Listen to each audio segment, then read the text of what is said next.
네, 안녕하세요. 여러분 한번 이런 생각을 해보셔야 됩니다. 이 영상을 보시는 분들이라면 꼭 생각해 보셔야 됩니다. 뭐냐면 저는 제가 가진 어떤 종교적 신념 그리고 제가 가진 정치적 신념을 공개적으로 드러내는 것에 대해서 쉬운 사람이 아닙니다. 겁이 많고요. 용기가 필요했습니다. 주변을 보면 연예인들도 거의 대부분 좌파잖아요. 어떤 말을 하고 어떤 소신을 밝혀도 사과를 요구받지 않습니다. 그런데 어떤 보수적 이념을 가진 연예인이 어떤 상징적인 것만 드러내도 수많은 표적이 돼서 질타를 받으니까 마치 잘잘못에 대한 문제가 아님에도 불구하고 사과를 해야 되는 지경에 놓인 것이 지금 우리가 살아가는 현실인 것처럼 동일하게 우리가 살아가는 삶 속에서도 그런 일들은 암묵적으로 요구되고 있고 또 그런 일종의 공포 문화 속에서 더 우리가 가지고 있는 어떤 종교적인 신념 그리고 더 나아가 어떤 정치적인 신념 이런 것들을 드러내는 것이 너무 어려운 그런 시대를 우리가 살고 있죠. 교회에서 뭐 정치 이야기 하지 마라 이렇게 얘기하잖아요. 물론 이 영상을 보시는 분들은 어떤 알고리즘의 영향으로 같은 정치적인 성향과 또 종교적인 신념을 가지고 계신 분들에게 주로 노출되겠지만 간혹 이런 영상에 오셔서 막 분탕 치시는 그런 분들을 보면 그분들은 이 교회 목사가 왜 정치 이야기 자꾸 하냐 참 안타깝습니다. 그냥 지나가세요. 왜 굳이 시간을 그렇게 할애하시면서까지 영양가 없는 그런 댓글을 남기십니까? 여러분 벙커 1 교회라고 검색해 보십시오. 그리고 유튜브 채널명은 누룩TV입니다.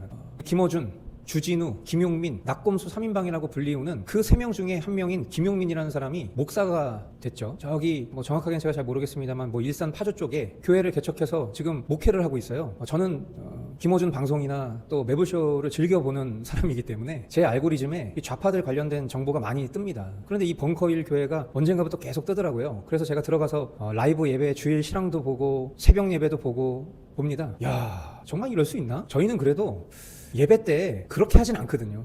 왜냐면 예배는 하나님 앞에 하는 거고 참된 신자라면 로마 황제를 위해서도 기도해야 되는 것처럼 이재명이라는 대통령을 위해서도 기도해야 되는 것이 의무입니다. 좋든 싫든 간에요. 그런데 그 사람들의 그 저급한 언어가 예배 가운데 울려 퍼지고 그들의 그 말도 안 되는 대표 기도와 설교들을 볼 때면 도대체 이게 그들이 말하는 교회에서 정치 얘기하지 마라 라는 것이 정말 민망하게 여겨질 만큼 이 좌익 집단 간에는 이미 그런 것은 매우 기준이 되어버린 현실 그리고 정말 이런 시국 가운데 의도적으로 정치 이야기를 하지 않는 것이 너무 정치적이라는 것을 인지하지 못한 이 자신의 어떤 그런 우매함을 깨닫지 못한 이런 현실 속에서 자신과 다른 누군가에게 정치 이야기하지 말라고 말하는 것이 참 개탄스러운 현실이라는 것은 지난 영상들을 통해서도 여러 차례 말씀드린 부분이지만은 오늘 한 번 더 그런 말씀을 드리는 이유는 저는 여러분들이 이제는 행동하셔야 될 때라고 감히 말씀드리고 싶어서 이 영상을 켰습니다. 저도 SNS에서 처음 제 의사를 밝혔을 때 뭐 앞선 영상들을 통해서도 여러 차례 말씀드렸지만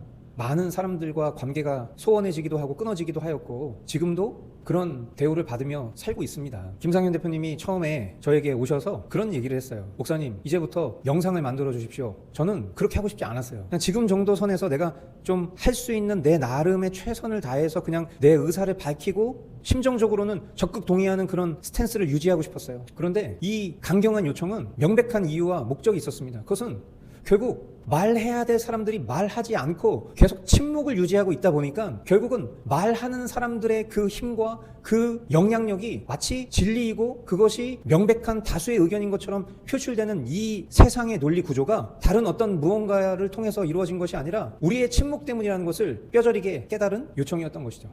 제가 이렇게 영상을 만들고 나서 많은 분들이 댓글로 또 저희 교회에 전화도 해주시고 찾아오시기도 하시면서 막 격려를 해주세요. 최근에는 여러분들도 아마 이 영상을 보신 분들은 또 알고리즘을 타고 보신 분들도 있겠지만은 서빙고 온누리교회에서 김상현 대표님이 피켓 들고 시위하는 그런 영상처럼 인천 온누리교회에서도 중고등부 선생님이면서 찬양 인도하는 한 자매가 본인이 자신의 얼굴을 드러내면서까지 두 아이의 엄마로서 한 남편의 아내로서 평범한 그런 일상을 살고 있는 그런 자매님이 자신의 신원을 드러내면서 본 교회의 장로인 정일영 장로의 이런 극악무도한 입법 행정에 대한 고발을 하는 영상을 올렸죠. 저는 그 영상에 달린 댓글들을 보면서 또한 느꼈습니다. 뭐냐면 그런 댓글을 다시는 분들이 있더라고요. 왜 교회를 떠납니까? 남아서 계속 싸워주십시오. 이렇게 얘기하는 거예요. 저는 그런 댓글을 쓰시는 분들한테 화가 납니다. 당신은 도대체 뭐 하고 있는 겁니까? 다른 사람한테 계속 그 교회에 남아서 고통받으면서 싸워라라고 훈수들 거면 당신도 신원을 드러내고 싸워주세요. 왜 다른 사람한테 이렇게 해라 저렇게 해라 코치합니까? 결국 같은 입장을 가지고 있는 사람인데 당신은 가만히 있는 거 아니에요.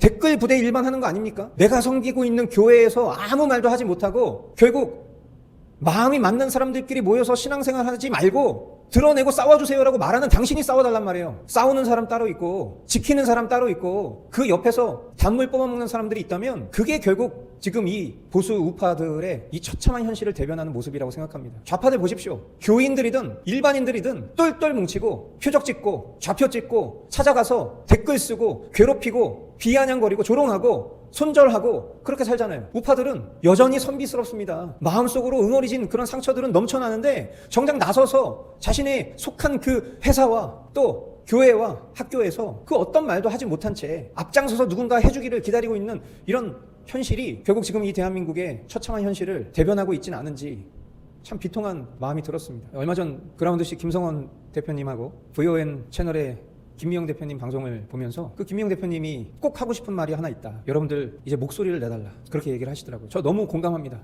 우리가 각자의 삶의 자리에서 우리가 확신에 거하고 있는 지금 우리의 이 뜻과 생각을 펼치지 않으면 정말 무식하게 목소리만 큰 사람들이 이 세상을 점령하고 결국 바른 진리와 가치를 보수해야 될 시민들은 비겁한 겁쟁이로 역사에 기록되고 말 것입니다. 여러분 아직도 내가 거한 생각이 불확실하시다면 시간을 가지시기를 권하지만 지금 여러분이 가지고 계신 그 신념이 명확하시다면 이제 목소리를 내야 됩니다. 오늘 12월 23일 화요일입니다. 국민의힘 장동혁 대표님이 24시간 필리버스터를 끝내자마자 너무 개탄스럽게도 내란 전담 재판부 본회의 통과했습니다. 수많은 악법들이 이 성탄절을 앞둔 이 시간 속에서 계속 연달아 통과될 것입니다. 2025년 12월 23일입니다. 오늘 여러분 정확하게 2026년 12월 우리가 발딛고 있는 이 대한민국의 현실 감당하실 수 있겠습니까? 그때 가서 후회하면 늦습니다. 우리에게 주어진 시간 정확하게 1년 남았습니다. 이 1년 안에 바로 잡아야 됩니다. 하나님께서 합력하여 선을 이루시는 분이시라는 것을 믿습니다. 우리가 간절히 염원하고 소망하고 또 우리의 삶의 자리에서 목소리 내고 싸워도 우리가 바라고 원하는 대로 되지 않을 수 있습니다. 그것도 하나님의 섭리 가운데 있는 것이겠죠. 하지만 될 대로 되라지 라고 생각하고 오늘 내가 내야 할 목소리를 꿀꺽 삼키고 다른 사람에게 비난받고 싶지 않아서 오늘 내가 비겁한 행동을 하게 된다면 돌이킬 수 없는 후회와 그 결정에 대한 상처는 고스란히 저와 여러분 그리고 우리 다음 세대들에게 돌아가게 될 것입니다. 목소리를 내주십시오. 감사합니다.